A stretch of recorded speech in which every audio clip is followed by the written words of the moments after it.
అందరికీ నమస్కారం. ఈరోజు మనం ఒక అత్యంత ఆసక్తికరమైన వేదాంతపరమైన విశ్లేషణలోకి అడుగుపెడుతున్నాం. సృష్టి ఆరంభం నుండి నేటి వరకు జరుగుతున్న ఒక గొప్ప ఆధ్యాత్మిక పోరాటాన్ని మూల గ్రంథాలు ఎలా వివరిస్తున్నాయో ఒకసారి లోతుగా పరిశీలిద్దాం. ఇక ఏమాత్రం ఆలస్యం చేయకుండా నేరుగా ఈ విశ్లేషణలోకి వెళ్ళిపోదాం రండి. ముందుగా ఈ ఒక్క వాక్యాన్ని వినండి. సృష్టి ఆది నుండి అంతం వరకు జరిగే ఆధ్యాత్మిక పోరాటం మన మానవ ఉనికి అంతా కూడా కేవలం ఈ మూడు ఆత్మల చుట్టూనే తిరుగుతుందట. వినడానికి చాలా ఆశ్చర్యంగా ఉంది కదూ? మూలగ్రంథాల ప్రకారం మనం బతుకుతున్న ఈ జీవితమంతా ఒక నిరంతర విశ్వవ్యాప్త పోరాటంలో భాగమే. అసలు ఈ వేదాంత శాస్త్రం మొత్తం ఈ పునాదిపైనే నిలబడి ఉంది. సరే, ఈరోజు మన విశ్లేషణల్లో మనమేమేం చూడబోతున్నామంటే అసలు ఈ సృష్టిలో ఉన్న ఆ మూడు ఆత్మలేంటి, పరిశుద్ధాత్మ స్వభావం ఎలాంటిది, అపవిత్ర ఆత్మకున్న ఆ పరిమితులేంటి, అలాగే మన మానవ ఆత్మకున్న అతి గొప్ప హక్కు అయిన స్వేచ్ఛా చిత్తం గురించి.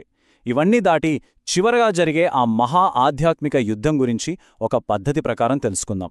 మనం ఇంకా లోతుగా వెళ్లే ముందు అసలీ కథనం ఎంత పెద్దదో ఒకసారి ఊహించుకోండి.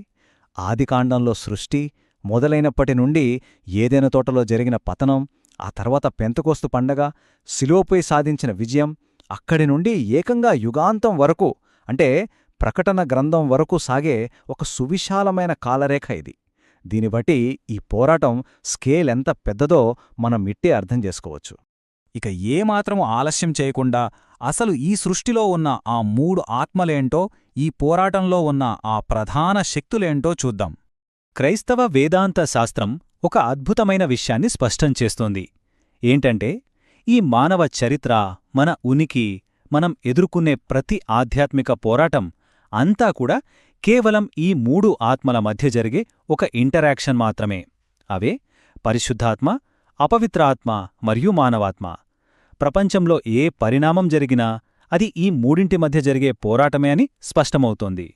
సరే, ఈ మూడింట్లో ముందుగా అత్యున్నతమైన దేవుని ఆత్మ, అదేనండి పరిశుద్ధాత్మ స్వభావం మరియు శక్తుల గురించి గ్రంథాలు ఏం చెబుతున్నాయో పరిశీలిద్దాం. చాలామంది పరిశుద్ధాత్మ అనగానే ఏదో ఒక అదృశ్య శక్తి అనుకుంటారు కదా. కాని కానే కాదు. గ్రంథాల ప్రకారం ఆయన త్రిత్వంలో మూడవ వ్యక్తి. కేవలం ఒక శక్తి కాదు, ఒక వ్యక్తి. ఆయన నిత్యుడు, ఎక్కడైనా ఉండగల సర్వవ్యాపి, సర్వజ్ఞాని. అంతేకాదు, సమస్త సృష్టిపైన ఆయనకు పూర్తి సర్వాధికారముంది. ఇంకో ఆసక్తికరమైన విషయమేంటంటే ఎఫెసీలకు రాసిన పత్రిక ప్రకారం ఆయనకు దుఃఖంలాంటి భావోద్వేగాలు కూడా ఉంటాయట. చూసారా, ఇది నిజంగా చాలా లోతైన విషయం. మరి ఈ విశ్వ కథనంలో ఆయన పాత్ర ఏంటి? ఆదికాండంలో సృష్టి ప్రారంభంలో జలాలమిలా అల్లాడటం దగ్గర్నుండి నేటి వరకు మనుషులను పాపము నుండి గద్దించి రక్షణ వైపు నడిపించడం ఆయన పనుల్లో ముఖ్యమైనవి. రోమీ పత్రిక ప్రకారం మనుషులకు సత్యమును, ఆత్మ ఫలాలను ఇస్తాడు. ఇక అపోస్తలుల కార్యములలో చెప్పినట్లు పెంతెకోస్తు రోజునుండి చరిత్రను, సంఘాన్ని యాక్టివ్గా నడిపిస్తున్నది ఆయనే అని ఈ గ్రంథాలు ఖచ్చితంగా చెప్తున్నాయి. ఇక్కడే మన కథలోక పెద్ద మలుపుంది. ఈ వేదాంత శాస్త్రంలో ప్రధాన ప్రతిపక్షం లాంటిది. అదే అపవిత్ర ఆత్మ. అసలు దీనికున్న ఆ పరిమిత అధికారం ఏంటో ఇప్పుడు చూద్దాం. మనం సినిమాల్లో చూసినట్లు ఇక్కడ హీరో, విలన్ ఇద్దరూ సమాన బలమున్నవాళ్లు కాదండోయ్. మనం ఒక అతి ముఖ్యమైన సత్యాన్ని గమనించాలి. ఒకవైపేమో సర్వాధికారి అయిన సృష్టికర్త, మరోవైపు కేవలం పరిమితమైన అధికారమున్న ఒక మోసగాడు. పరిశుద్ధాత్మకు సృష్టిపై పూర్తి అధికారముంటే, ఈ అపవిత్రాత్మ మాత్రం కేవలం దేవుడు పెట్టిన కఠినమైన రూల్స్ మధ్య ఆయన అనుమతితో మాత్రమే పనిచేయగలదు. ఇది ఈ ఫ్రేమ్వర్క్లో చాలా కీలకమైన పాయింట్. దీని ప్రొఫైల్ కొంచెం క్లోజ్గా అబ్జర్వ్ చేస్తే ఇది నిజానికి లూసిఫర్ సైన్యానికి చెందిన కిందకు పడద్రోయబడిన దేవదూతల సమూహం. యోహాను సువార్త దీన్ని స్పష్టంగా అబద్ధానికి జనకుడు అని పిలుస్తోంది. దేవుడన్నా మన మనుషులన్నా వీటికి భయంకరమైన కోపం, ద్వేషం ఉంటాయి. అయితే యోబు గ్రంథంలో మనం చూసినట్లుగా దేవుని పర్మిషన్ లేకుండా ఇవి మనల్ని ఏమీ చేయలేవు. వీటి అధికారం చాలా చాలా లిమిటెడ్ అన్నమాట. అధికారం లేదు. సరే, మరి వీటి వ్యూహాలెలా ఉంటాయి? అప్పుడెప్పుడో ఏదెను తోట నుండే మనుషులను మోసగించటం స్టార్ట్ చేశాయి. దొంగిలించడం, చంపడం, నాశనం చేయడం, ఇదే వీటి మెయిన్ టార్గెట్. మనుషుల హృదయాల్లో పడిన దేవుని వాక్యాన్ని సైలెంట్గా లాగేసుకుంటాయి. ఇదంతా బాగానే ఉంది కాని గ్రంథాల ప్రకారం ఈ శక్తులు శిలువ దగ్గరే పూర్తిగా ఓడించబడ్డాయన్నదే ఇక్కడ మనం మర్చిపోకూడని అత్యంత అద్భుతమైన విషయం. ఇక ఇప్పుడు ఈ విశ్లేషణకు క్లైమాక్స్ లాంటి పాయింట్కి వచ్చేశాం. ఈ మొత్తం పోరాటంలో అల్టిమేట్ ప్రైజ్ అయిన మానవ ఆత్మ గురించి మాట్లాడుకుందాం. అసలు ఇదంతా ఎవరికోసం జరుగుతోందంటారు? ఈ మానవ ఆత్మ కోసమే. మన శరీరం మట్టిలో కలిసిపోవచ్చు కాని మానవ ఆత్మ శాశ్వతమైనది. దేవుని ఊపిరి వల్ల ఇది ఉనికిలోకి వచ్చింది. దేవుడు దీనికి అద్భుతమైన ఆలోచనా శక్తి, భావోద్వేగాలు, నైతిక సామర్థ్యమిచ్చాడు. పతనం జరగకముందు ఈ భూమినంతా ఏలే గొప్ప అధికారం ఈ ఆత్మకే ఉండేదట. ఆశ్చర్యమేంటంటే ఈ అద్భుతమైన మానవ ఆత్మే ఇప్పుడొక పెద్ద యుద్ధభూమిగా మారిపోయింది. మరి ఈ యుద్ధభూమిలో అసలు ఆయుధమేంటో తెలుసా? అదే స్వేచ్ఛా చిత్తం లేదా ఫ్రీ విల్.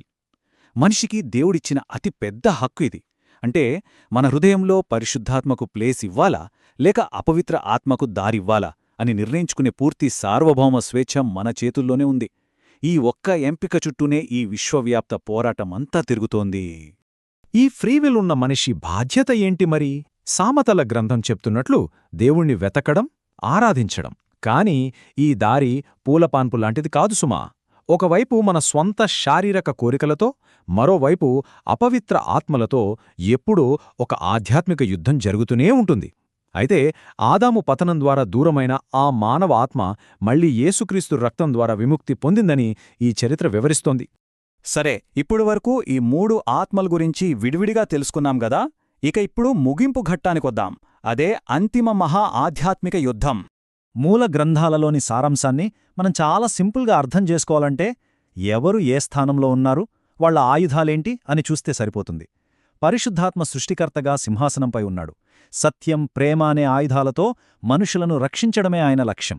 ఇక అపవిత్ర ఆత్మ కిందకు పడద్రోయబడింది. అబద్ధం, భయం ద్వారా మనుషులను మోసగించి నరకానికి లాగాలని దాని ప్లాన్. ఇకపోతే మానవాత్మ ఖచ్చితంగా మధ్యలో ఉంది. విశ్వాసం, ప్రార్థన లాంటి ఆయుధాలతో ఏ వైపు వెళ్లాలో తన ఫ్రీవిల్తో తానే ఎంచుకోవాలి. ఈ కాన్సెప్ట్ ఎంత స్పష్టంగా ఉందో కదా. చరిత్రలో జరిగిన ప్రతి యుద్ధానికి ఒక ముగింపు ఉంటుంది. మరి ఈ సుదీర్ఘ పోరాటానికి ముగింపు ఏంటి? ప్రకటన గ్రంథం దీనికి క్లియర్ ఆన్సర్ ఇస్తోంది. చిట్ట చివరకు అపవిత్ర ఆత్మ, దాని శక్తులు శాశ్వతంగా అగ్నిగుండంలో బంధించబడతాయట. అదే సమయంలో దేవుని వైపు నిలబడిన, రక్షించబడిన మానవ ఆత్మలు మాత్రం నూతన యెరూషలేములో దేవునితో కలిసి నిత్య మహిమలో జీవిస్తాయని చెబుతోంది. ఇది ఈ మహాపోరాటానికి గ్రంథాలిస్తున్న ముగింపు. సో మనం ముగింపుకు వచ్చేశాం. ఇదండి గ్రంథాల్లో ఉన్న గొప్ప ఆధ్యాత్మిక పోరాట ఫ్రేమ్వర్క్. చివరగా మిగిలేది ఒకే ఒక్క ప్రశ్న. ఈ సృష్టిలో ఇంతటి అపారమైన స్వేచ్ఛాచిత్తమున్న మానవాత్మ ఈ గొప్ప ఆధ్యాత్మిక పోరాటంలో ఏ పక్షాన నిలబడుతుంది? ఏ ఆత్మకు తన హృదయంలో స్థానమిస్తుంది? ఇది మనందరము ఆలోచించాల్సిన ప్రశ్న. ఈనాటి విశ్లేషణ మీకొక కొత్త కోణాన్ని పరిచయం చేసిందని ఆశిస్తున్నాను. మళ్ళీ మరొక ఆసక్తికరమైన అంశంతో కలుద్దాం.